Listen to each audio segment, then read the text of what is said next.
todos rogar ao Senhor, através da música, dizendo: abre o meu coração, Pai, nós queremos vê-lo. Abre o meu coração, Pai, abre o meu coração, eu quero ver-te, eu quero ver-te. Abre o meu coração, Pai, abre o meu coração, eu quero ver-te, eu quero ver-te. Abre o meu coração, Pai, abre o meu coração, eu quero ver-te,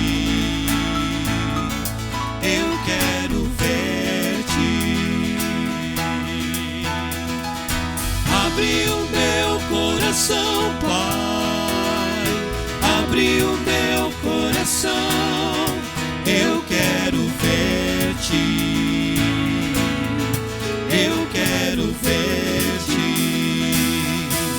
Reinando em força e poder, assentado à luz de tua glória, cercado de louvor, só tu és santo, santo, santo. Abre o meu coração, Pai, abre o meu coração, Pai, abre o meu coração, eu quero ver-te, eu quero ver-te. Abre o meu coração, Pai, abre o meu coração, eu quero ver-te, eu quero ver-te. Reinando em força e poder, assentado à luz de tua glória, cercado de louvor, só tu és santo, santo, santo. Força e poder, assentado à luz de tua glória, cercado de louvor, só tu és santo, santo, santo. Tu és santo, santo, santo, santo, santo, santo, santo, santo, santo, eu quero ver-te. Santo, santo, santo, santo, santo, santo, santo, santo, santo, eu quero ver-te. Abre o meu coração, Pai, abre o meu coração, eu quero ver-te, eu quero ver-te. Abre o meu coração, Pai, abre o meu coração, eu quero ver-te, eu quero ver-te. Abre o meu coração, Pai, abre o meu coração, eu quero ver-te, eu quero ver-te. Abre o meu coração, Pai, abre o meu coração, eu quero ver-te, eu quero ver-te, eu quero ver-te, eu quero ver-te. com esse sentimento no nosso coração, meu irmão, minha irmã, com essa alegria de estarmos na presença do Santo, Santo, Santo Senhor das nossas vidas, que nós rogamos a Ele isso. Senhor, abre o nosso coração para que possamos enxergá-lo na magnitude da Tua grandeza, enxergar quem é o nosso Deus, o que faz toda a diferença. Assim, irmão e irmã, nós iniciamos o culto desta noite. Nós vamos fazer a primeira leitura no Salmo 40. Abra a sua Bíblia lá, Salmo 40. Nós vamos ler os 3 primeiros versos. Salmo 40, versículo 1 ao versículo 3. O texto sagrado que nos diz assim: esperei confiantemente pelo Senhor. Ele se inclinou para mim e me ouviu quando clamei por socorro. Tirou-me de um poço de perdição, de um tremedal de lama. Colocou-me os pés sobre uma rocha e me firmou os passos. E me pôs nos lábios um novo cântico, um hino de louvor ao nosso Deus. Muitos verão essas coisas, temerão e confiarão no Senhor. Irmãos, vamos celebrar aquele que nos tirou de um poço de perdição, aquele que firmou os nossos passos sobre a rocha, que é Cristo, e pôs nos nossos lábios esse novo cântico. Vamos entoar agora o hino 144 dos nossos hinários, um hino belíssimo do hinário Novo Cântico, que fala que segurança nós temos em Jesus. Hino 144, segurança e alegria.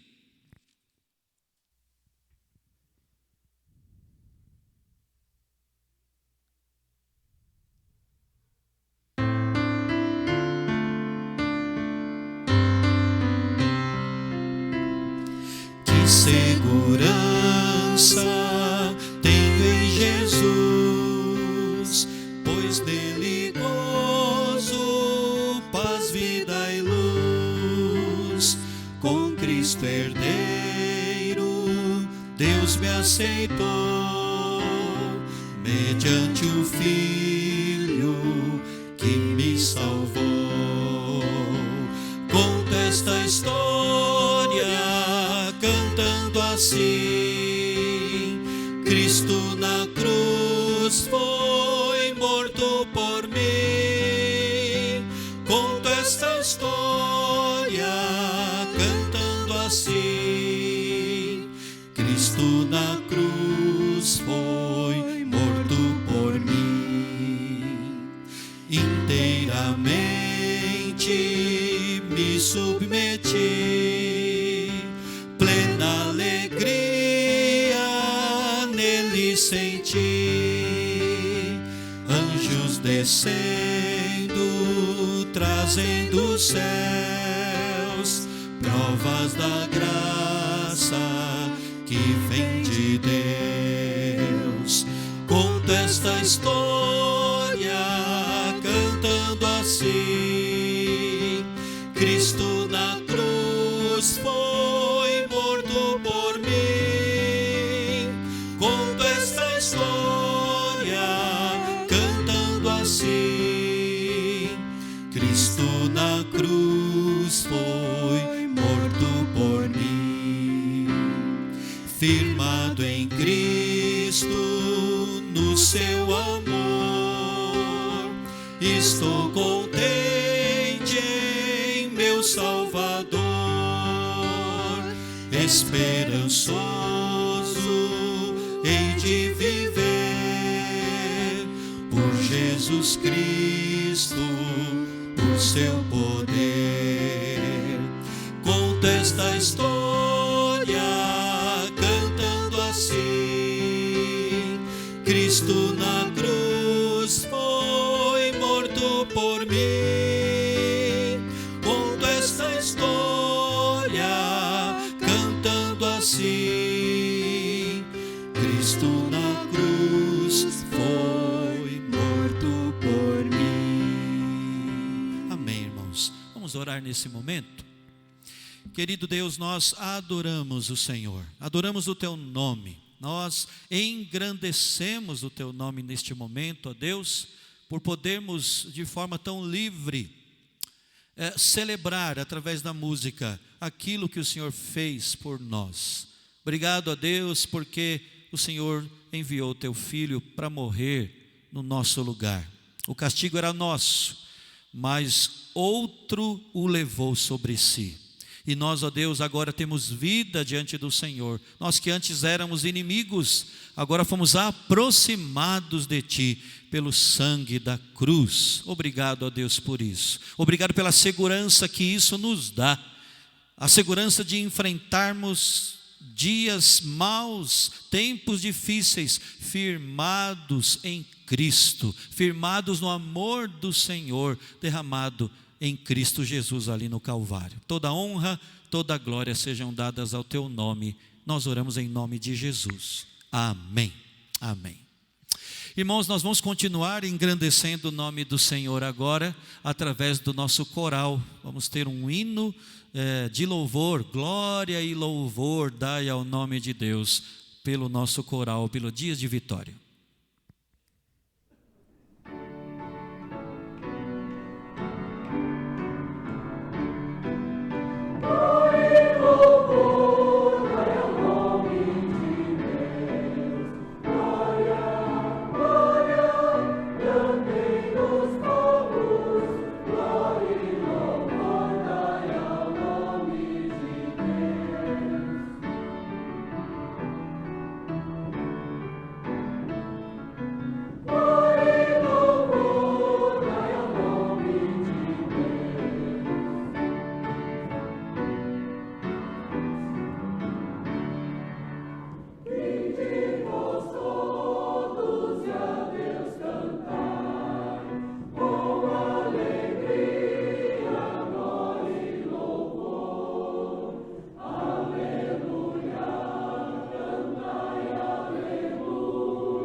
Amém, irmãos. Glória e louvor a quem é digno.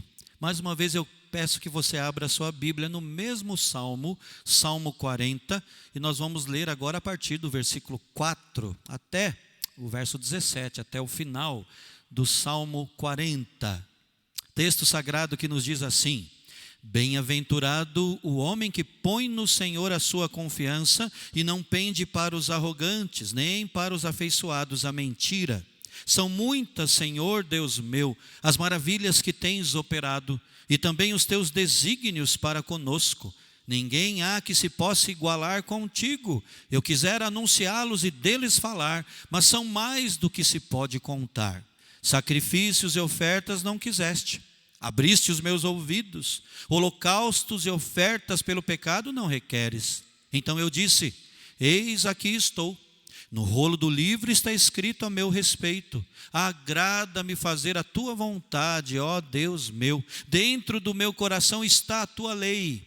Proclamei as boas novas de justiça na grande congregação. Jamais cerrei os lábios, tu sabes, Senhor. Não ocultei no coração a tua justiça. Proclamei a tua fidelidade e a tua salvação. Não escondi da grande congregação a tua graça e a tua verdade. Não retenhas de mim, Senhor, as tuas misericórdias. Guarda-me sempre a tua graça e a tua verdade. Não tem conta os males que me cercam. As minhas iniquidades me alcançaram, tantas que me impedem a vista. São mais numerosas que os cabelos de minha cabeça. E o coração me desfalece. Praza-te, Senhor, em livrar-me. Dá-te pressa, ó Senhor, em socorrer-me. Sejam a uma envergonhados e cobertos de vexame os que me demandam a vida. Tornem atrás e cubram-se de ignomínia os que se comprazem no meu mal. Sofram perturbação por causa da sua ignomínia os que dizem, bem feito, bem feito. Folguem e em ti se rejubilem todos os que te buscam. Os que amam a tua salvação digam sempre, o Senhor seja magnificado. Eu sou pobre e necessitado, porém o Senhor cuida de mim. Tu és o meu amparo e o meu libertador. Não te detenhas, ó Deus meu. Graças a Deus pelo texto das Escrituras, o texto sagrado, né, irmãos? Que termina com o salmista admitindo quem ele era na presença do Senhor. Pobre e necessitado. Mas graças a Deus, por sua graça. Vamos nesta hora, Deus, louvar a Deus por aquilo que Ele tem proporcionado a nós, pobres e necessitados. O Senhor tem cuidado de nós. E vamos iniciar este momento de cânticos dizendo, Senhor, a nossa alma anseia pelo Senhor. O que é que a sua alma tem ansiado? Por outras coisas e não pelo próprio Deus. Vamos dizer agora, pela música, poderoso Deus.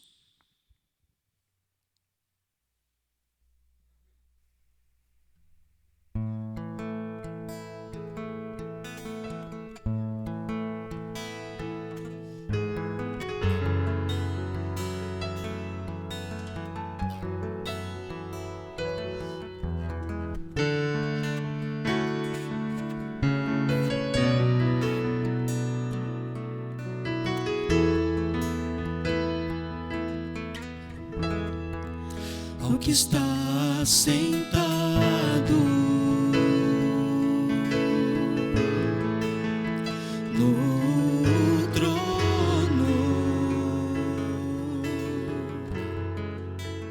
e ao Cordeiro seja o louvor. Ao que está sentado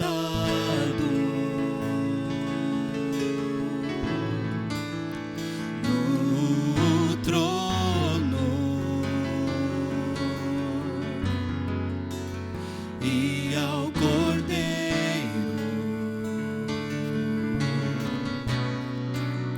seja o louvor,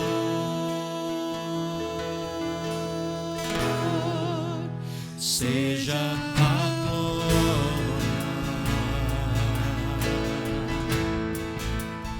seja a glória,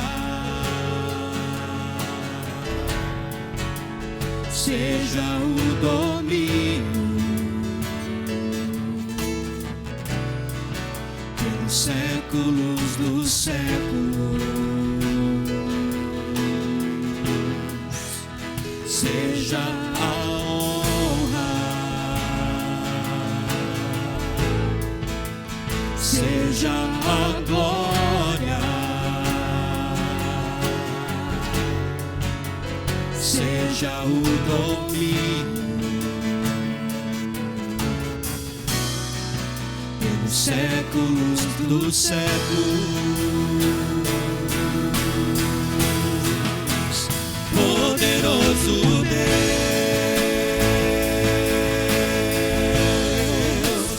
poderoso Deus,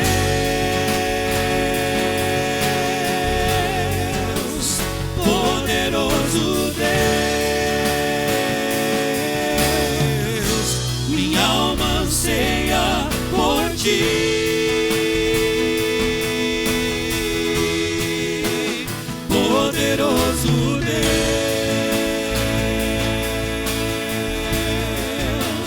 poderoso Deus,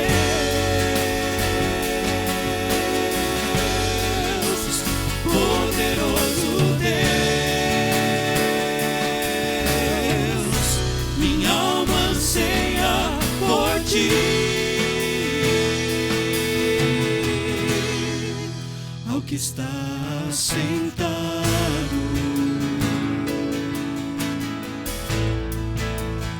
no trono, e ao Cordeiro seja o louvor.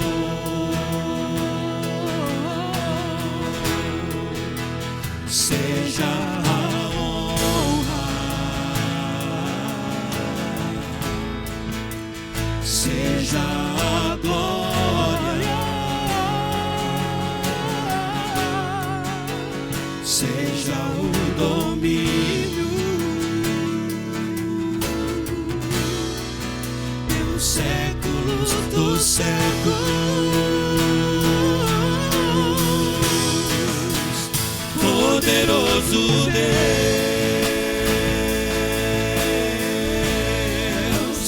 poderoso Deus,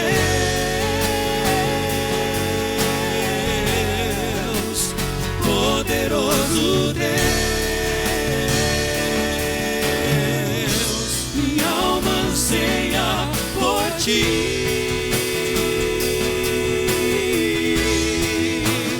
Poderoso Deus,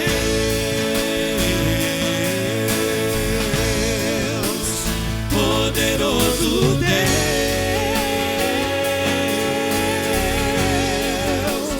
poderoso Deus, minha alma anseia por ti. Minha alma anseia por ti. Minha alma anseia por ti. Minha alma anseia por ti. Minha alma anseia por ti. Minha alma anseia por ti. Minha alma anseia por ti. Minha alma anseia por ti.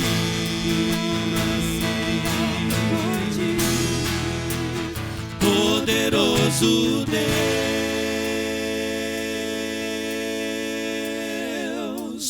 poderoso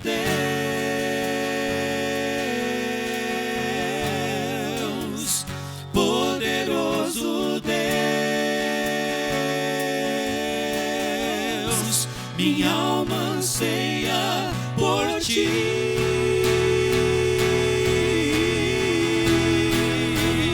Poderoso Deus,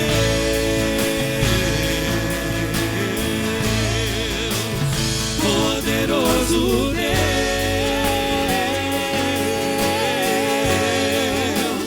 poderoso Deus, minha alma anseia por ti.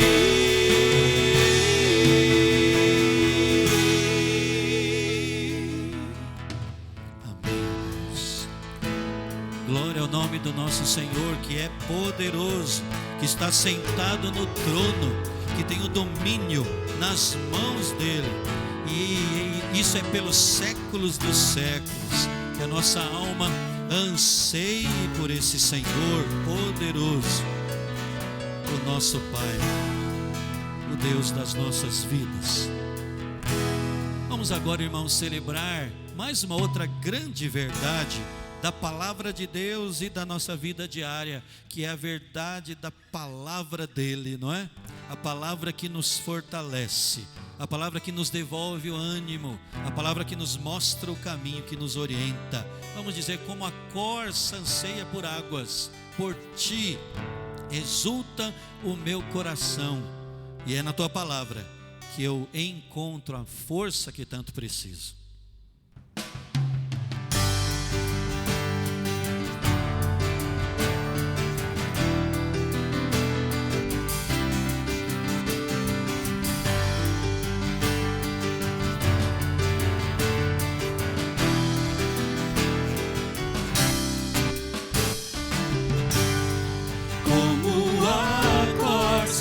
Anseia por águas, por ti exulta o meu coração.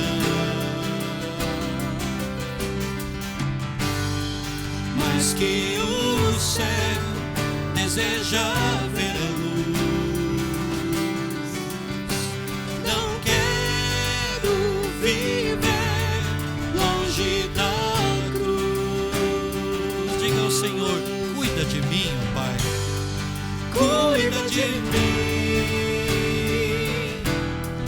Guarda o meu coração, o meu falar, o meu agir.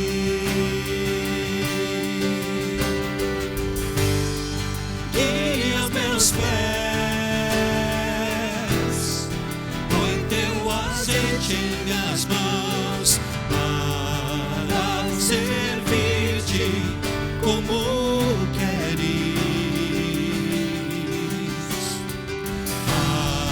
para honrar-te mais e mais e mais.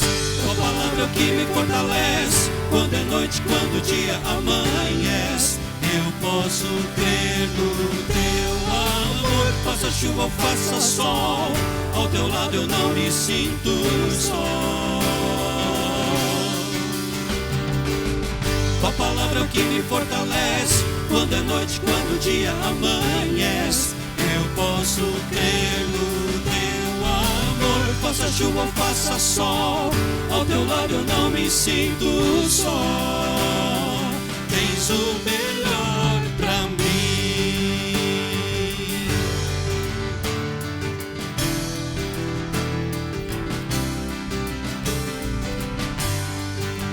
Mais uma vez, vamos dizer ao nosso Senhor: cuida de mim, Senhor, cuida de mim.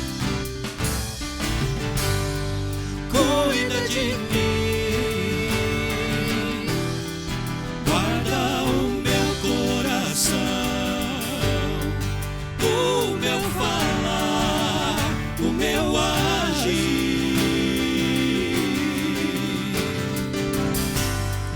Guia meus pés, põe teu azeite em minhas mãos para servir-te como queres, para honrar-te, Pai, para honrar-te mais e mais e mais. Tua palavra é o que me fortalece, quando é noite, quando o dia amanhece. Eu posso crer no teu amor, faça chuva ou faça sol, ao teu lado eu não me sinto só. Pois tua palavra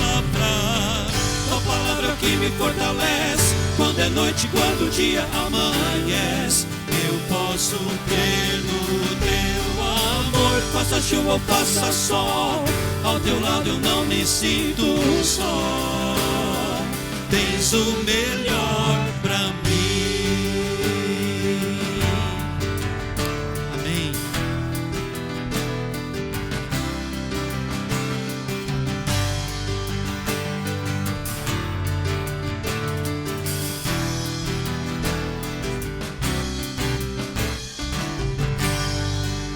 Amém. Nós vamos cantar mais um cântico ao nome do nosso Senhor, antes de nós meditarmos na Escritura Sagrada. E esse cântico fala que Deus nos conhece muito bem. Ele sabe quem nós somos, Ele sabe onde nós estamos, não há como nos esconder dEle. E nós então, diante desta grandeza, como descrever isso, não é? Eu creio que tem que ser dizendo isso, que é de coração, tudo que nós cantamos e dizemos a Ele neste momento. Como descrever, como explicar o amor que vai de leste a oeste e nunca mais vai terminar. Tu me conheces bem e sabes quem eu sou.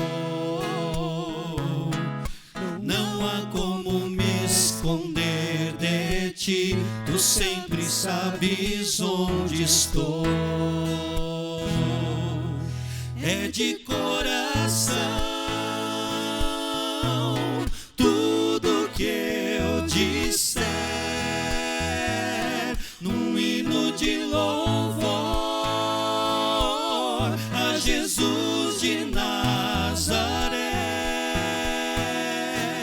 Se as palavras não mostrarem como é grande a minha gratidão, mesmo assim, Senhor, recebe o meu louvor, é de coração. Se eu fizer chover palavras de louvor, ainda assim será tão pouco frente a esse grande amor. Isso escute o pulsar do meu coração. És o caminho, a vida e a verdade. Te dou a minha gratidão. É de coração tudo que eu disser, num hino de louvor a Jesus de Nazaré. Se as palavras não mostrarem como é grande a minha gratidão, mesmo assim, Senhor, recebe o meu louvor, é de coração, é de coração. Tudo que eu disser, no hino de louvor a Jesus de Nazaré. Se as palavras não mostrarem como é grande a minha gratidão, mesmo assim, Senhor, recebe o meu louvor, é de coração. Mesmo assim, Senhor, recebe o meu louvor, é de coração. Mesmo assim, Senhor, recebe o meu louvor, é de coração.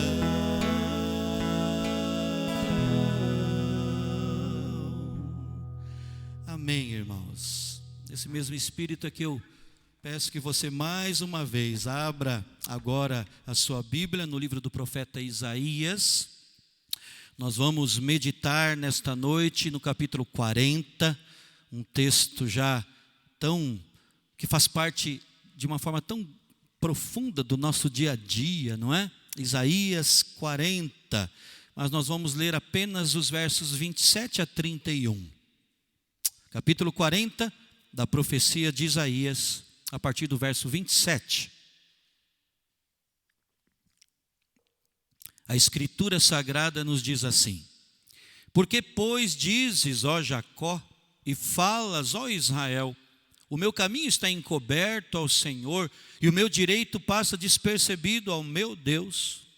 Não sabes, não ouviste que o eterno Deus, o Senhor, o Criador dos fins da terra, nem se cansa, nem se fatiga? Não se pode esquadrinhar o seu entendimento. Faz forte ao cansado e multiplica as forças ao que não tem nenhum vigor. Os jovens se cansam e se fatigam, e os moços de exaustos caem. Mas os que esperam no Senhor renovam as suas forças, sobem com asas como águias, correm e não se cansam, caminham e não se fatigam. Irmãos, Viktor Frankl foi um dos principais psiquiatras da Europa. Mas de 1942 a 1945, ele foi jogado na prisão em Auschwitz e também em outros 3 campos de concentração nazistas. Viktor Frankl viu com os próprios olhos o que fazia a diferença ali entre os sobreviventes e os mortos, naquela condição subhumana de vida imposta pelo nazismo, imposta por Hitler. E veja que não era apenas uma questão de saúde ou de força física. O diferencial entre os vivos e os mortos era justamente a esperança, algo pelo que viver. Podemos até dizer assim, algo pelo que viver além do arame farpado ali, algo a se agarrar e pelo que se aguardar, algo para o que voltar depois que terminassem os horrores da guerra. Sobre isso, irmãos, ele escreveu em sua obra clássica, Em Busca de Sentido, as seguintes palavras, eu pus até no slide para que todos aí acompanhem. Ele disse: quem não consegue mais acreditar no futuro, no seu futuro, está perdido no campo de concentração. Com a perda da crença no futuro, tal pessoa perde também o apoio espiritual, deixa-se cair interiormente e decai física e psiquicamente.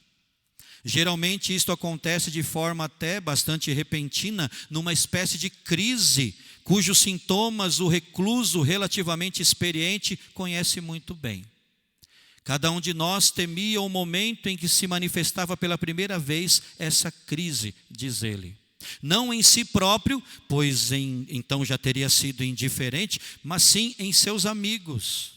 Geralmente essa crise se configurava da seguinte maneira: a pessoa em questão, certo dia, ficava simplesmente deitada em seu barracão e ninguém conseguia persuadi-la a botar a roupa, ir ao lavatório ou mesmo a se apresentar no local de chamada. Nada mais surtia efeito. Nada lhe metia medo, nem súplicas, nem ameaças, nem golpes, tudo em vão. O sujeito simplesmente ficava deitado, não se mexia. E quando uma doença aparecia, a pessoa se negava inclusive a ser transportada para o ambulatório ou tomar qualquer medida em prol de si mesma. Ela entregava os pontos, ficava deitada até nas próprias fezes e urina, pois nada mais a interessava. Nós também não sobreviveremos, irmãos, sem algo pelo que viver além do arame farpado da nossa vida, né? Desistiremos e nos prostraremos aqui mesmo, agora mesmo, sem esperança. Essa é uma condição comum aos seres humanos. É o desespero, é a ausência do que aguardar. Agora, para onde olhar em busca de sentido para viver? Você pode dizer assim, baseado no que nós temos vivido nestes dias, né? Olhar para o fim da pandemia, para que então a gente possa sair de casa, ir e vir, passear, comer fora. Irmão, irmã, ainda que essas coisas sejam lícitas, não há dúvida, se o melhor que nós podemos esperar, inevitavelmente é isso, nós inevitavelmente cairemos no estilo de vida que Blaise Pascal chamou de viver lambendo a terra. Você já reparou se esse é o seu modo de vida nestes dias? Viver lambendo a terra, ou seja, puro ego, puro materialismo, pura vida aqui da terra, voltada para essa terra. Por outro lado, se nós tivermos algo pelo que aguardar, além do arame farpado, algo pelo que viver, e que nunca poderá ser retirado de nós, irmãos, nós podemos enfrentar qualquer coisa nesta vida, e inclusive morrer vai ser lucro. Todos vivemos nossas vidas aqui e agora a partir de uma conexão com o futuro, com o daqui a alguns instantes, com o amanhã, com o ano que vem, ou com a velhice, ou até com a vida no porvir. Negar que exista isso, não é? Não passa de uma negação de uma realidade com a qual a pessoa não sabe lidar, ou não quer encarar, ou para a qual ela não encontrou respostas. A esperança é o que nos torna assim, com foco no futuro, irmãos. Sem ela, nós abortamos o futuro já hoje. Foi a presença da esperança, por exemplo, que fez Davi dizer no Salmo 18, verso 29, pois contigo desbarato exércitos, com o meu Deus salto muralhas. Aqui em Isaías 40, Deus está dizendo exatamente isso, com outras palavras. Deus está dizendo assim, as minhas promessas podem fazê-lo olhar para o futuro, podem fazê-lo prosseguir, podem fazê-lo decolar, como se você estivesse subindo nas asas da águia. Deixe que eu lhe mostre como. Quando Isaías profetizou e escreveu aos judeus exilados ali na Babilônia, aquele povo já estava no cativeiro por algumas décadas, desterrados, cativos ali. Muitos deles já estavam à beira do desespero mesmo. Não aguentavam mais aquele adiamento de sonhos e de esperanças, como diz Salomão nos Provérbios, né? A esperança que se adia faz adoecer o coração, e o coração desse povo estava adoecido, irmãos. A maioria pensava assim, lá se foi a minha vida, foi-se a alegria, foi-se a glória de Israel, tudo que tem agora é uma grande incerteza. Sobre isso, retratando até justamente esse contexto, veja o que escreveu o salmista no Salmo 137. É um salmo até, irmãos, que quase nós não usamos, por ter linguagem estranha para nós, mas olha o que ele diz, segundo a Nova Versão Transformadora, a NVT. Junto aos rios da Babilônia, sentamos e choramos ao nos lembrarmos de Sião. Pusemos de lado as nossas harpas e as penduramos nos galhos dos salgueiros. Os que nos levaram cativos queriam que cantássemos. Nossos opressores exigiam uma canção alegre. Cantem para nós uma das canções de Sião. Mas como poderíamos cantar as canções do Senhor estando em terra estrangeira?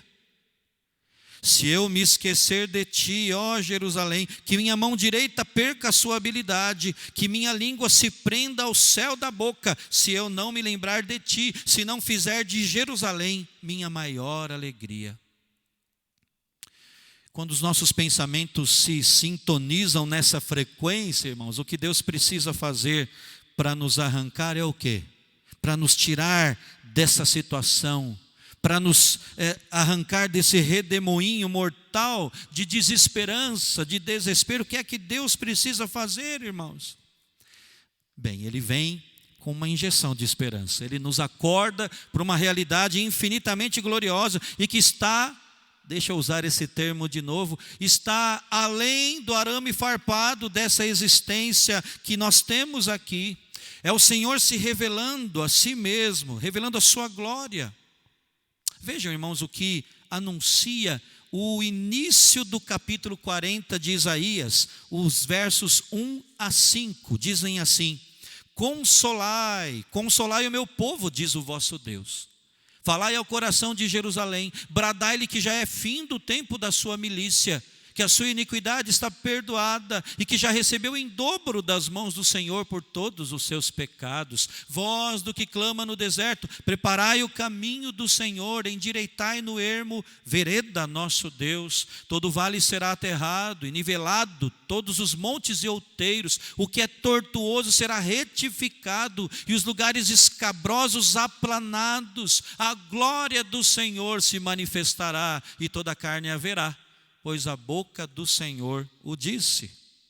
Depois, irmãos, na sequência, Isaías exorta o povo a confiar no Senhor.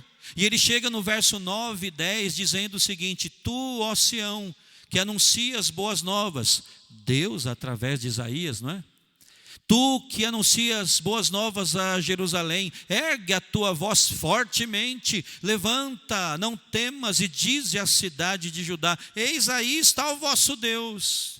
Eis que o Senhor Deus virá com poder, e o seu braço dominará.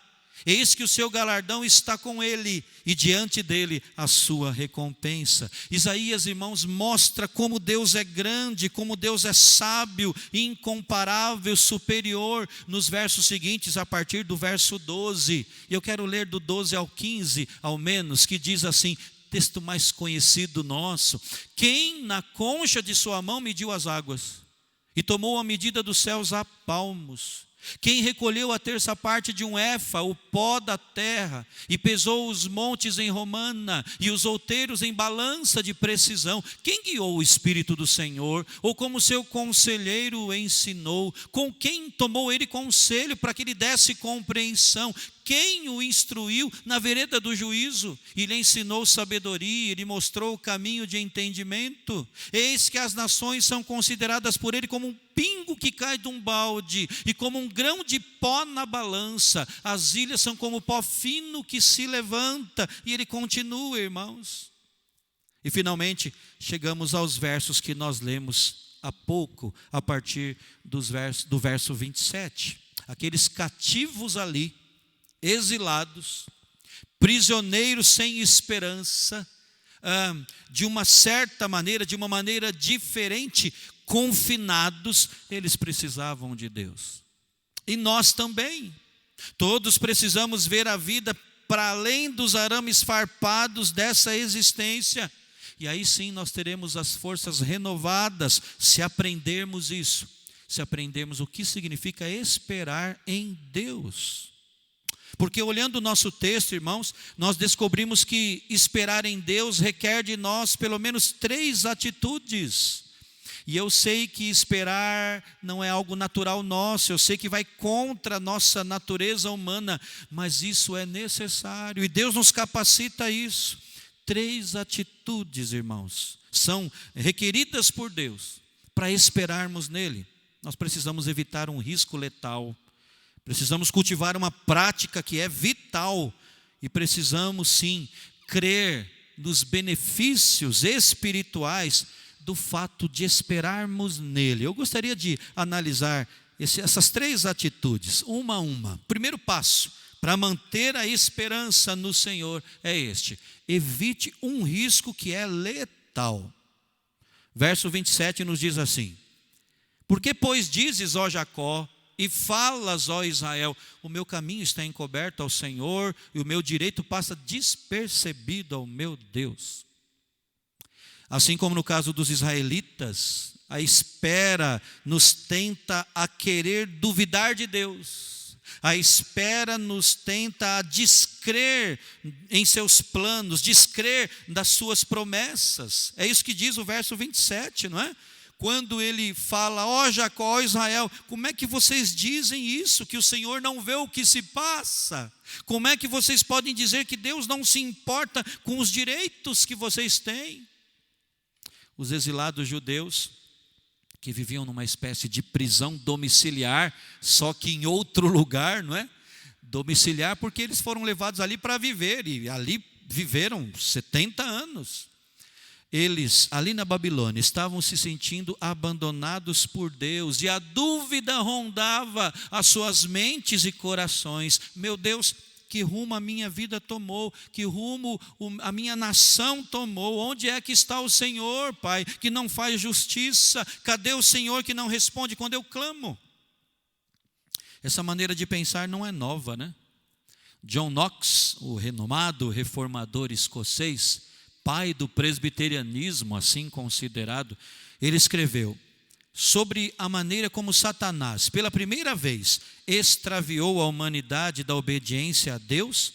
As Escrituras testemunham, derramando em seus corações aquele veneno, a sugestão de que Deus não os amava. Então, segundo o nosso irmão do passado, John Knox, Satanás, irmãos, ainda hoje faz a mesma coisa. Aquilo que ele fez ali no início de tudo, no Éden, ele derrama, ele extravia a humanidade da presença de Deus e do caminho da obediência, derramando em seus corações, no meu e no seu, viu? O veneno da dúvida. Isaías, ao articular para nós esses nossos pensamentos venenosos, ele está nos confrontando, dizendo aqui: ó Jacó, como você pode dizer que Deus não está vendo o que está acontecendo? Ó Israel, como pode dizer que Deus não se importa com você? É verdade que ninguém possui fé inabalável, não é, irmãos? Vez ou outra nós vacilamos, especialmente quando atravessamos momentos de profunda e longa e demorada tribulação. Porém, Israel tinha extrapolado os limites disso. Isaías, então, está exortando a nação ali, desafiando a irracionalidade da incredulidade deles. O desejo do profeta não era pisar em quem já estava caído, era ajudar aquele povo a voltar aos trilhos. Eles estavam dando espaço demais à dúvida no coração deles. Irmão, irmã, esse é um risco letal. O que é que a cada dia ganha espaço no meio desta pandemia, aí no seu íntimo? É a dúvida, plantada por Satanás, regada pela sua natureza humana pecaminosa. Isso é um risco letal. Aliás, irmãos, sobre a dúvida que nos assola, e nos assola principalmente com mais força em dias maus, nós podemos falar de dois tipos, não é? Dois tipos de dúvida. Um deles, sob os ataques dos problemas que se estendem, aparentemente insolúveis, é a luta para crer, é a luta para continuar crendo. Esse tipo de dúvida está aberto às respostas de Deus. Esse tipo de dúvida está disposto a ouvi-lo, né? Porque é uma dúvida resultante da fé fraca, da fé que vacila, mas que ainda é fé. É a dúvida daquele que está lutando para continuar crendo. E irmão, irmã, glorifique a Deus se o que está povoando a sua mente e o seu coração é este tipo de dúvida aqui.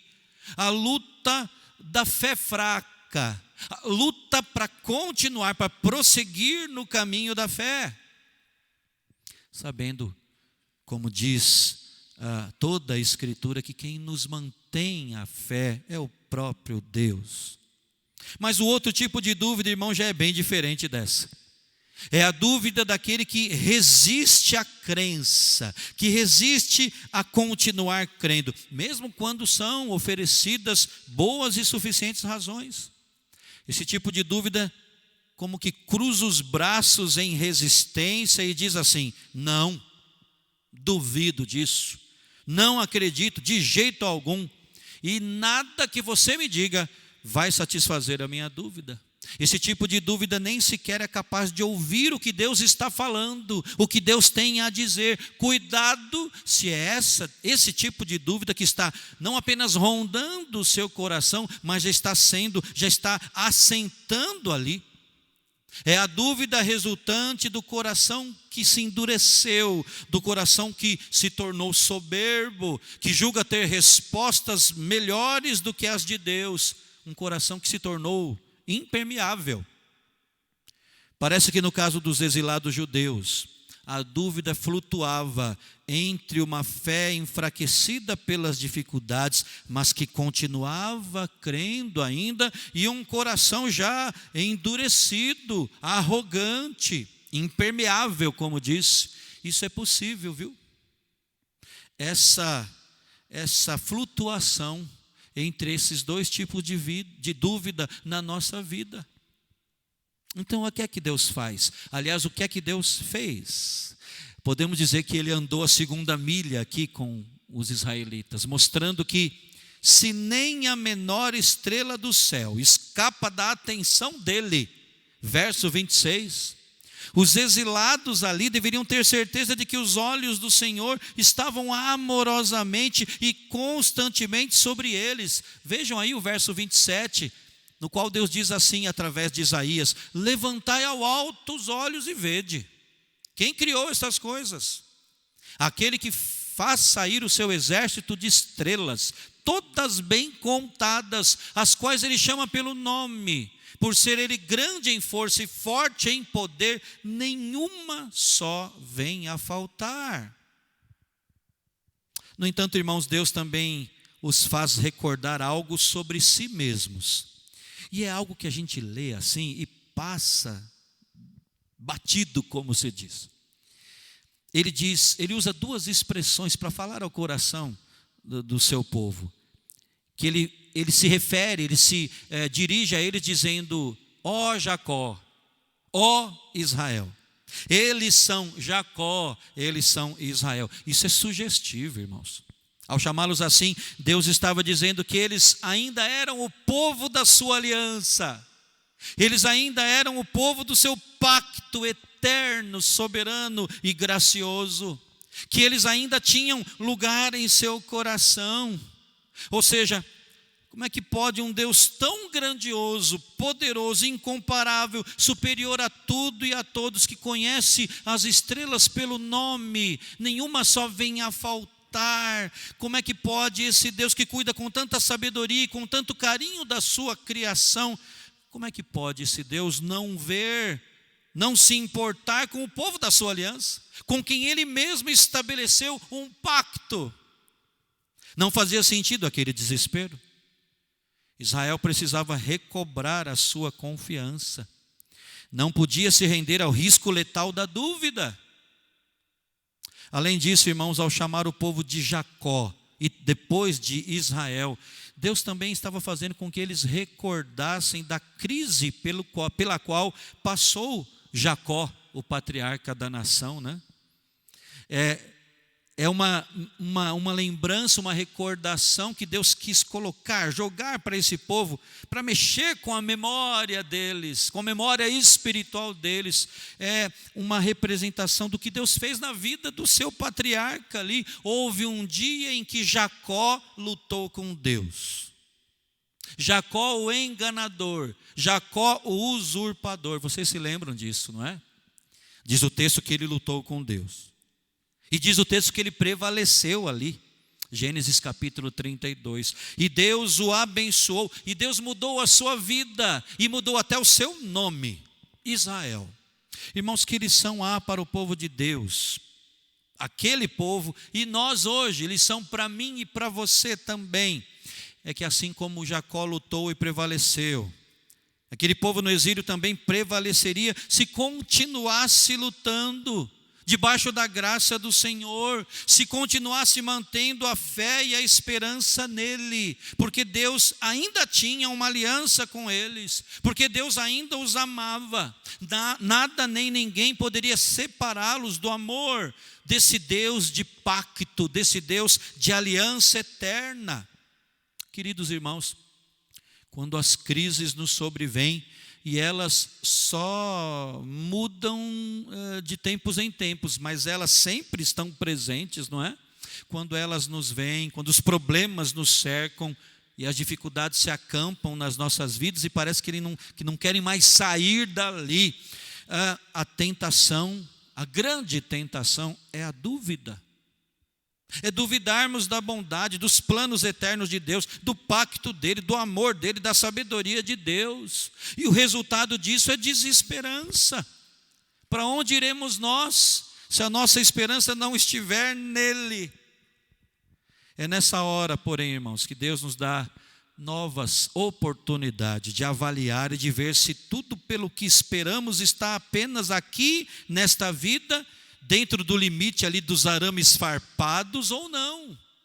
Quem espera apenas nesta vida jamais deixará de viver como um miserável. Vocês se lembram do que o apóstolo disse? Se a nossa esperança em Cristo se limita apenas a esta vida, que é essa vidinha nossa, a esse nosso reino aqui deste mundo, nós somos os mais infelizes de todos os homens. Tudo pelo que passamos tem como propósito preparar-nos para algo além do arame farpado que nos rodeia nesta vida. Deus está nos preparando para vê-lo face a face, e isso é o que de verdade importa nesta vida. Por isso, para aprendermos a esperar em Deus, eu e você temos que barrar esse risco letal da dúvida no nosso coração. Deus nos ama. Deus tem uma aliança conosco. Que privilégio, irmão e irmã. Um pacto de graça comigo e com você, mesmo sabendo quem nós somos, Foi Ele quem estabeleceu esse pacto. É uma aliança unilateral, porque se dependesse de mim e de você, as cláusulas desse pacto, dessa aliança, cairiam por terra todos os dias. E depende dele, não de mim e de você. E nada, repito, nem ninguém nos separa do amor contido nesse pacto. Como disse Paulo, aquele que não poupou seu próprio filho, antes por todos nós o entregou, porventura não nos dará consigo mesmo todas as coisas? Aquele que começou em nós a boa obra de salvação, irá completá-la, irá terminá-la até o dia de Cristo. Portanto, quando o que é desagradável se abater sobre a sua vida, e insistir em não partir dali, e em não te deixar em paz, comece por isso, por esse ponto. Por essa primeira atitude, evite o risco letal da dúvida, de duvidar de Deus. Não coloque em xeque a sua grandeza, o seu poder, a sua santidade, Ele permanece o mesmo. A sua sabedoria, o seu amor, não duvide da aliança eterna. Esse é o primeiro ponto. Para se esperar nele, em Deus. E isso é o que renova as nossas forças. Nós precisamos evitar o risco letal da dúvida. O segundo passo, irmãos, para manter a esperança é este: cultive uma prática que é vital. Versos 28 e 29. Não sabes, não ouviste que o eterno Deus, o Senhor, o Criador dos fins da terra, nem se cansa, nem se fatiga, não se pode esquadrinhar o seu entendimento, faz forte ao cansado e multiplica as forças ao que não tem nenhum vigor.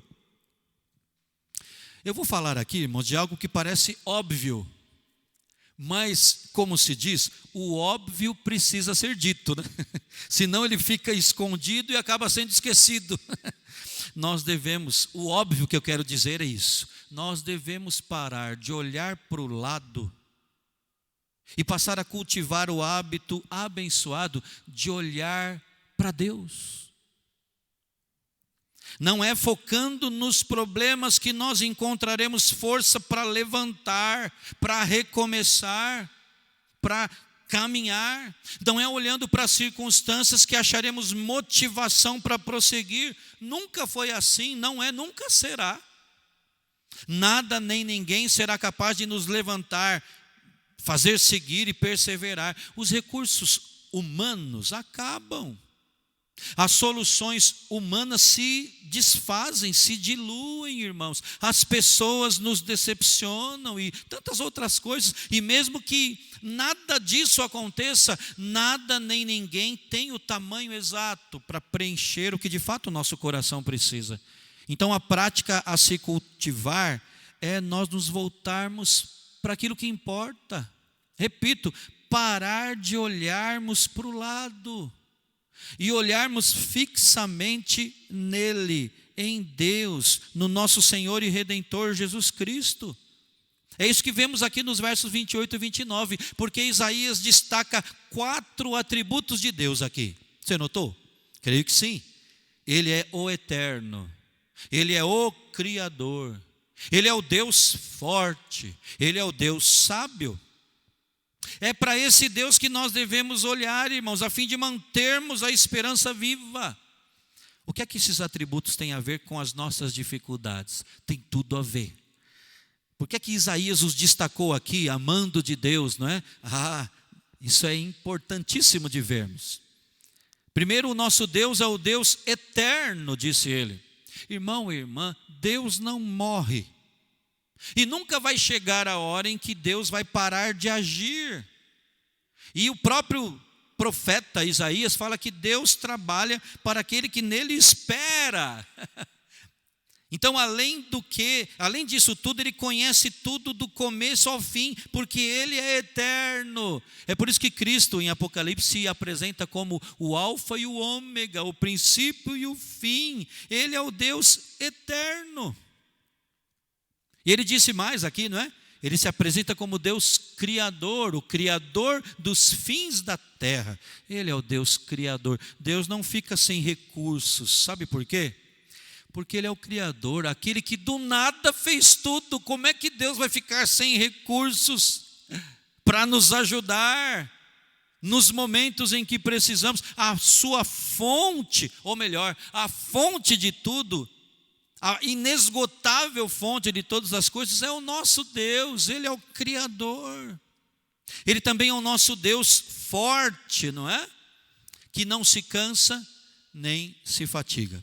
Deus não é um Deus fraco. Você se lembra de um dos filmes dos Vingadores? Em que o Hulk pega aquele outro lá e bate de lá para cá. E depois diz assim, Deus fraco. Porque ele se apresentava ali como um Deus. Irmãos, o nosso Deus, longe da ficção, não é? Mas na realidade, é um Deus, é o Deus forte. Não é um Deus incapaz diante das dificuldades em que nos encontramos. Ele não se cansa, ele não fica exausto. O que mais? Vemos ainda aqui que ele é o Deus sábio. Não se pode esquadrinhar o seu entendimento, disse Isaías. Não lhe falta inteligência, perspicácia para saber o que ele está fazendo e quando tem que agir e em que medida precisa agir. Ele é o Deus de toda a sabedoria. Não tem como nós esquadrinharmos, irmãos, para averiguarmos, para entendermos mais ainda do que aquilo que ele nos revelou quanto ao seu entendimento. A sua sabedoria é insondável. Como nós lemos aqui, quem foi o conselheiro do nosso Deus?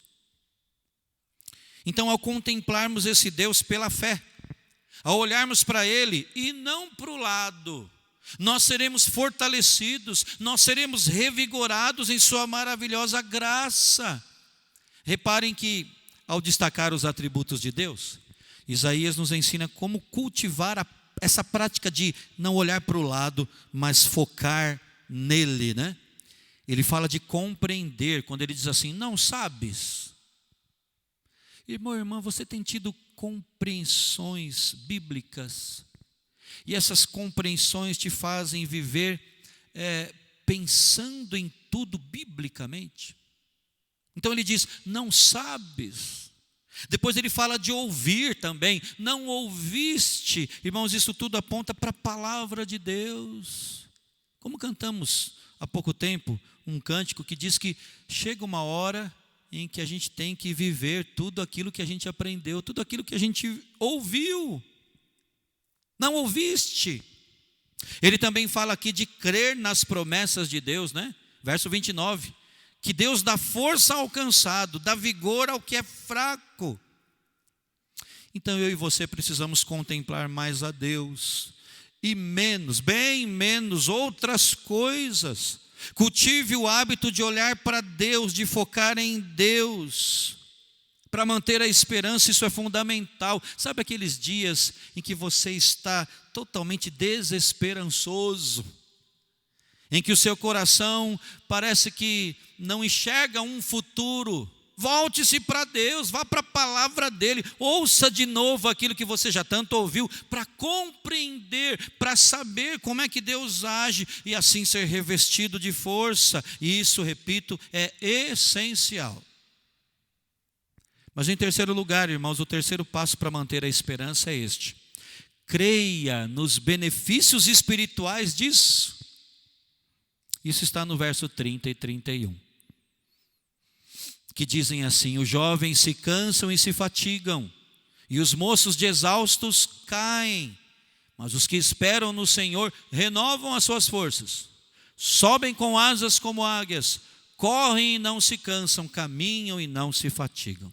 Então, tendo falado do risco a se evitar, da prática a se cultivar, Isaías agora segue falando das bênçãos decorrentes de esperarmos no Senhor. O que é que acontece conosco quando colocamos a nossa esperança nele? Isaías nos apresenta 4 bênçãos, 4 benefícios.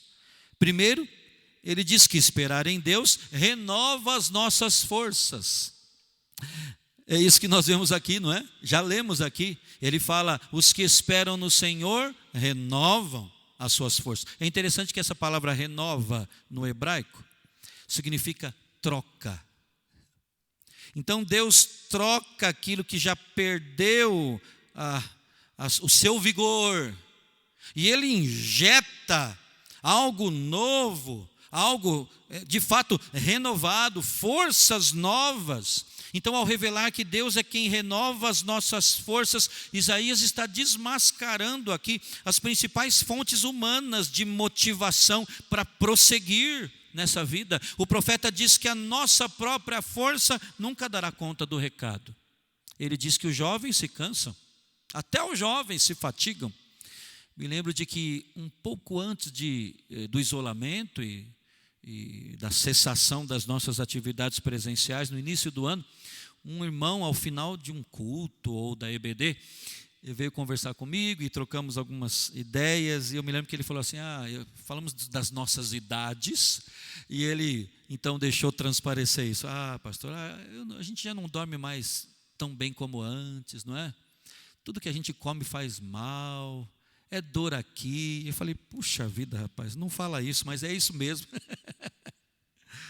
Irmãos, até o jovem, Isaías diz, está cansado, ele se fatiga, ele fica exausto. Mas o profeta diz então que a nossa força, através disso, que a nossa força não dá conta de tudo, que isso precisa ser trocado, que isso precisa ser renovado. Aliás, a Bíblia diz que na vida com Deus, ou a vida com Deus, não é por força nem por poder humanos, você se lembra? Mas é pelo Espírito. Não por força, nem por violência ou poder, mas pelo Espírito do Senhor. Como é que diz aquele hino, me vem agora à mente, que fala que não é dos fortes a vitória, nem dos que correm melhor, mas dos fiéis e sinceros que seguem junto ao Senhor. Essa expressão, não por força nem por violência, mas pelo meu Espírito, foi dada por Deus.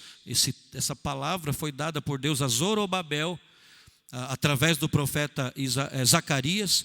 E é um lembrete, irmãos, que os obstáculos que nós enfrentamos não são superados por recursos convencionais. Você já teve essa tentação de olhar para o descrente e falar assim, mas ele fez isso e deu certo, por que comigo não dá? Porque Deus não te chama para usar os recursos convencionais, as armas deste mundo. As nossas armas são outras. Os nossos recursos vêm do alto, vêm do Espírito.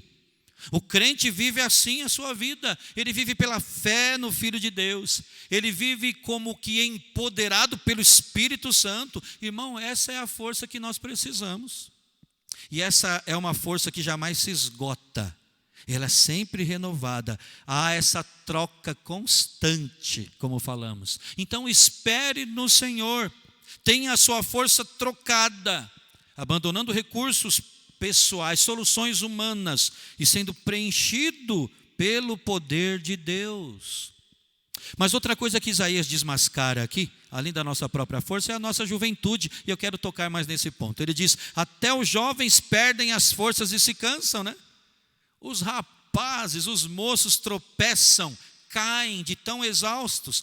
E no hebraico bíblico, jovens é uma referência àqueles que estão no auge da juventude. Para alguns, no melhor momento da vida. E rapazes significa aqueles escolhidos a dedo pelo vigor físico. Percebe o que Isaías está dizendo, irmãos? Que o que nos dá força para prosseguir não é o auge da vida, nem o vigor da juventude. As condições para prosseguir, para perseverar, não vêm em última instância do tempo favorável ou da saúde perfeita. Força e condições para chegar longe vem do alto, vem do Senhor das nossas vidas, que renova as nossas forças, que troca as nossas forças já diluídas por forças do céu em nós, que coloca em nós o poder do seu Espírito. Então, esperar em Deus é renovar as forças. Quem sabe nós não estamos nos sentindo fracos, porque não estamos esperando nele. Além disso, irmãos, esperar em Deus nos traz a perspectiva divina acerca dos fatos. O verso 31 diz com todas as letras, né, que os que esperam no Senhor sobem com asas como águias. Reverendo Hernandes, que tem uma mensagem, um livro já publicado sobre as águias, né, já de longa data. Nós sabemos, irmãos, que as águias possuem olhos muito potentes, visão aguçada, podendo das alturas enxergar suas presas, enxergar as tempestades a quilômetros de distância, pairar no ar como águias. Enquanto nós esperamos no Senhor, vai poder nos dar uma perspectiva diferente, uma perspectiva melhor dos fatos e da situação que nós estamos lidando.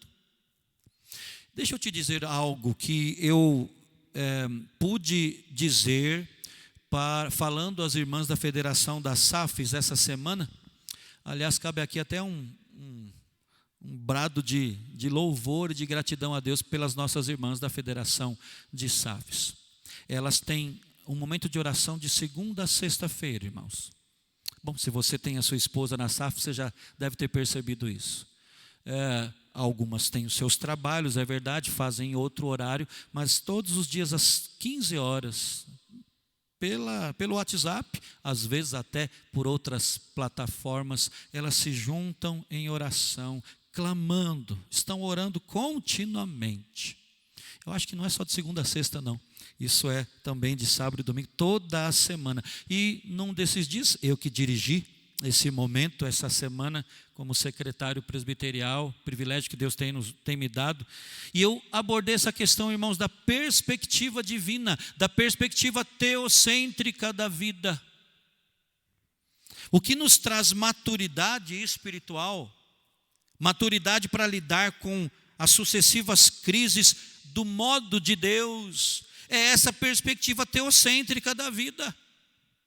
Se não tivermos essa perspectiva teocêntrica da vida, nós somos imaturos, irmãos. Uma das coisas fundamentais na vida de homens e mulheres de Deus, conforme lemos na Escritura, é a capacidade deles de enxergarem tudo com os olhos de Deus, de enxergarem tudo à sua volta sob a ótica divina, de se enxergarem também com essa perspectiva.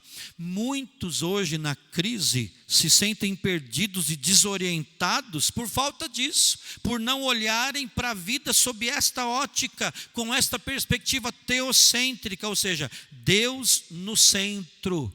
Acabam olhando para o lado, com uma visão antropocêntrica, o homem no centro, e aí enxergam a vida e o mundo ao redor deles, tão somente através de olhos humanos, o que desconfigura e tira do lugar todas as coisas. É a perspectiva teocêntrica da vida que nos capacita a enfrentar as crises de forma madura. Guarde isso. Perspectiva teocêntrica, quando nós esperamos em Deus, essa perspectiva teocêntrica que nos domina, como que subimos com asas como águias, para olhar com outros olhos o que está acontecendo. Então lembre-se disso, quem enxerga longe, também chega mais longe. O que Deus, através de Isaías, está nos falando hoje é isso: espere nele, espere em Deus, e ganhe uma nova perspectiva dos fatos. Mas outro ponto que faz parte dos benefícios espirituais dados a quem espera no Senhor é que esperar em Deus cria resistência. Resistência. A última parte do verso 31 diz que os que esperam no Senhor correm e não se cansam, caminham e não se fatigam. Já foi o tempo que eu, que vos falo aqui à frente, corria e não me cansava, caminhava e não me fatigava. Nós temos que correr e caminhar nesta vida, não é?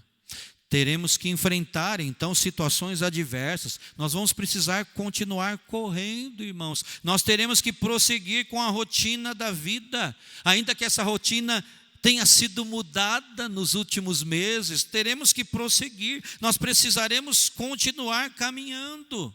Agora, quem não aprende a esperar em Deus, ao fazer isso, ao correr, irá se cansar. No hebraico é perder a força inata, ou a força inerente do ser humano. Quem não aprendeu a esperar em Deus, ao caminhar, irá desfalecer. Ali no original bíblico é exaurir por causa da dureza da vida. Sozinho, sem esperar em Deus, quem corre perde o que tem em termos de força. E quem anda esgota o que tem em termos de ânimo. Então Isaías aqui é muito realista. Mas se esperarmos no Senhor, isso nos traz resistência. Esperar nele é criar resistência, é fortalecer a alma para enfrentar os obstáculos e os reveses que nos aguardam à frente, além de renovar o ânimo para enfrentar a rotina, que por vezes é desgastante ao extremo mesmo. Espere em Deus para criar essa resistência. Como é que se diz? Para criar essa casca, não é? Para ter a alma fortalecida. Dessa forma, nós vamos correr, nós vamos caminhar, vamos chegar longe sem cansar, sem desfalecer. Não é isso que diz aquele outro hino? Os que esperam no Senhor renovar-se-ão, não é? Baseado aqui nesse texto. Como é que está a sua esperança então? Espere em Deus, irmã. Espere em Deus, irmão. A presença dela, da esperança, ou a ausência dela, é que vai determinar se você terá ou não um futuro. No que e pelo que você tem esperado? Os seus olhos enxergam apenas até o limite dos arames farpados ali da vida? Cuidado com isso. Até os jovens se cansam e se fatigam. Mesmo os moços caem de exaustão. Então, em que marcha você está neste momento da sua vida? Eu sei que alguns precisam voar, precisam de novos ares, dos ares da graça de Deus. Precisam de uma perspectiva divina para o que estão vivendo nesse momento. Precisam de sabedoria do alto, não é verdade? Alguns de vocês, creio eu, precisam correr para dar conta de tanta coisa. Trabalho, casa, saúde, filhos, preocupações. Carecem de força para remir o tempo, para usá-lo do modo que agrada a Deus. Quem sabe até para correr atrás do tempo perdido, precisam correr. E uma coisa é certa, todos nós precisamos caminhar, continuarmos caminhando, perseverar, continuar nos trilhos da fé, com fidelidade a Deus, continuar caminhando para cumprir a missão que Deus nos deu, continuar caminhando para atravessar os vales dessa vida, vale da sombra da morte, para atravessar o vale das dores, o vale da enfermidade, o vale das incertezas, quem sabe o vale da dificuldade financeira, o vale dos dramas familiares, como não, o vale da luta contra o pecado, são muitos vales. Todos nós precisamos de força para perseverar até o final, e aí receber a coroa da vida, a coroa que é a vida. Em que marcha você está? Está voando? Pensa que não pode cair? Está correndo? Pensa que não pode cansar? Está caminhando e pensa que não vai desfalecer? Ou será que você precisa voar e não consegue? Precisa correr, mas já se cansou? Precisa andar, mas já desfaleceu? Espere em Deus. Warren Wiersbe, esse é o nome dele, escreveu o seguinte sobre esse texto de Isaías. Eu peço que você acompanhe aí no slide. Abre aspas. Ele disse: a jornada de milhares de quilômetros começa com um passo. Os maiores heróis da fé não são sempre aqueles que parecem estar avançando. Muitas vezes são eles que estão paciente e lentamente caminhando sob o peso das dificuldades. Enquanto esperamos no Senhor, Ele nos capacita não apenas a voar mais alto e a correr mais rápido, mas também a caminhar por mais tempo. Bem-aventurados os que perseveram caminhando, pois eventualmente chegarão ao destino. Eu quero frisar algumas partes dessa palavra aqui. Ele começa dizendo que a jornada de milhares de quilômetros começa com um simples passo, né? Um único passo. Ou seja, continuar caminhando, um passo de cada vez. Tem até um hino que, se não me engano, o Conjunto Emanuel já cantou numa das cantatas aqui, que passo a passo, assim é a caminhada da fé. Depois ele diz que os maiores heróis da fé, e você sabe que eu não compactuo desse termo, mas vamos lá, ele está falando de gente que viveu pela fé. Ele fala que os maiores heróis da fé não são sempre aqueles que parecem estar avançando. Não é interessante isso, irmãos? Os maiores heróis, aqueles que viveram pela fé e que nos ensinam a andar pela fé, a continuar caminhando pela fé, eles não são os que aparentemente aos nossos olhos estão correndo mais. Os maiores heróis da fé, o que ele diz aqui?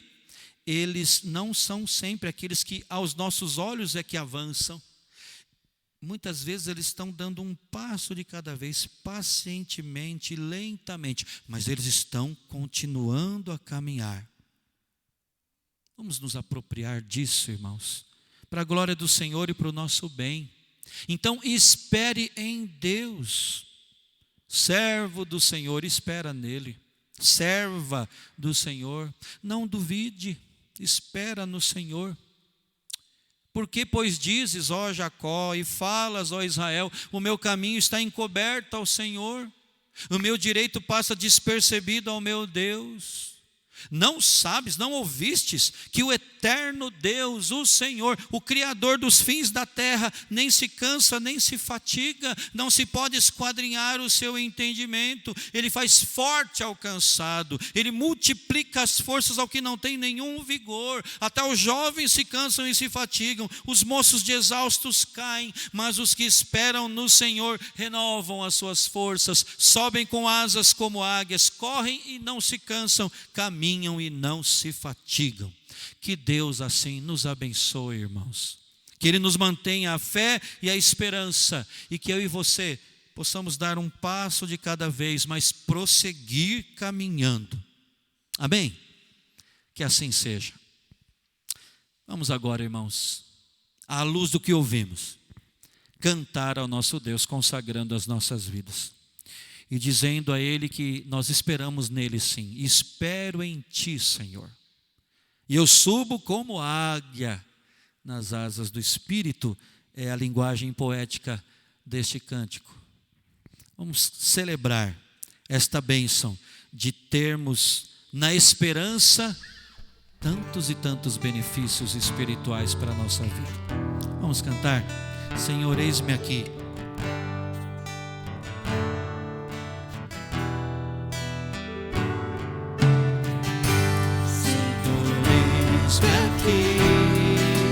Vem transformar meu ser no fluir da graça que encontrei em Ti.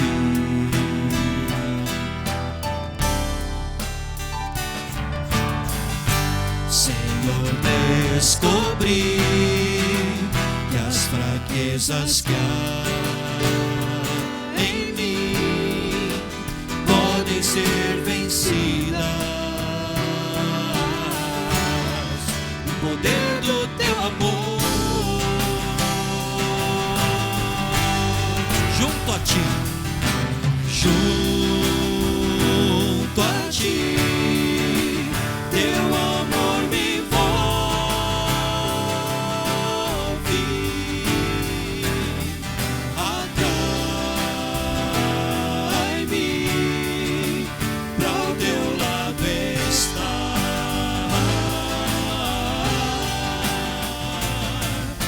Espero em Ti e subo como águias nas asas do Espírito, contigo voarei. O poder do Teu amor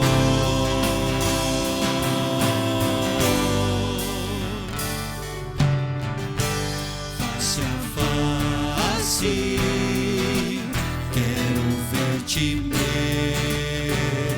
Senhor, e conhecer o amor que habita em mim.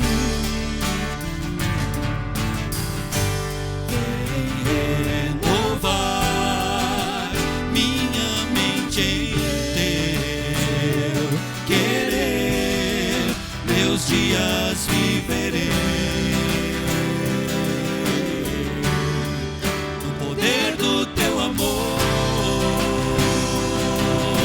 junto a ti, junto a ti. Teu amor me envolve,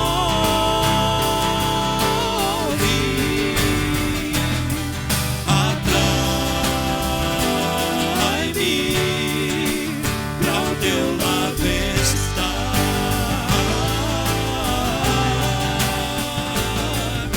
Espero em ti e subo como águias nas asas do Espírito, contigo voarei no poder do teu amor. Junto a ti, Senhor, junto a ti, teu amor me envolve,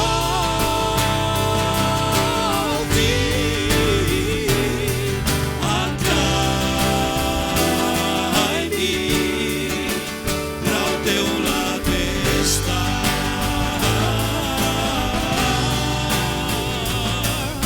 Espero em ti e subo como águia nas asas do Espírito, contigo voarei no poder do teu amor. Nas asas do Espírito, contigo voarei no poder do teu amor. Nas asas do Espírito, contigo voarei no poder do teu amor.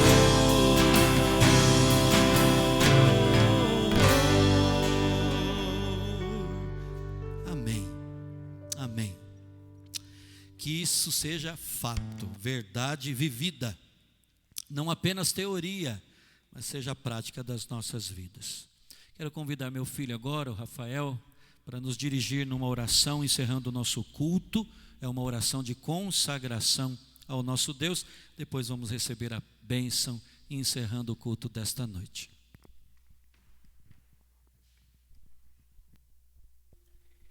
Senhor, ó Pai, muito obrigado, a Deus, por mais esse culto abençoado, a Deus. Muito obrigado, ó Pai, porque o Senhor nos usa, ó Deus, como instrumentos, ó Pai, para anunciar de Tua palavra, ó Deus. E te agradecemos, ó Pai, porque podemos louvar ao Senhor, ó Pai, livremente, Senhor. Muito obrigado, ó Deus, pelo poder do Teu amor, ó Pai, que a cada dia, Deus, o Teu amor inunde cada coração que está nos assistindo, ó Deus, que a cada dia o Seu amor nos aqueça, ó Deus, que a cada dia nós possamos ser vivos, ó Pai, em Ti, ó Deus, que a cada dia nós possamos viver a verdade em amor, ó Pai, que a cada dia o Senhor venha nos sustentar, ó Deus. Esta oração que eu Te peço, Te agradeço no nome santo de Jesus. Amém. Vamos receber a bênção, irmãos. E agora, irmãos, igreja amada, povo do Senhor, que a graça do Senhor Jesus, o amor de Deus, o nosso Pai, a comunhão e as consolações do Espírito Santo do nosso Deus, conosco estejam e conosco permaneçam, hoje e para todo sempre. Amém. Amém. Deus abençoe a sua vida, que você tenha uma semana abençoada na presença do Senhor. Um forte abraço.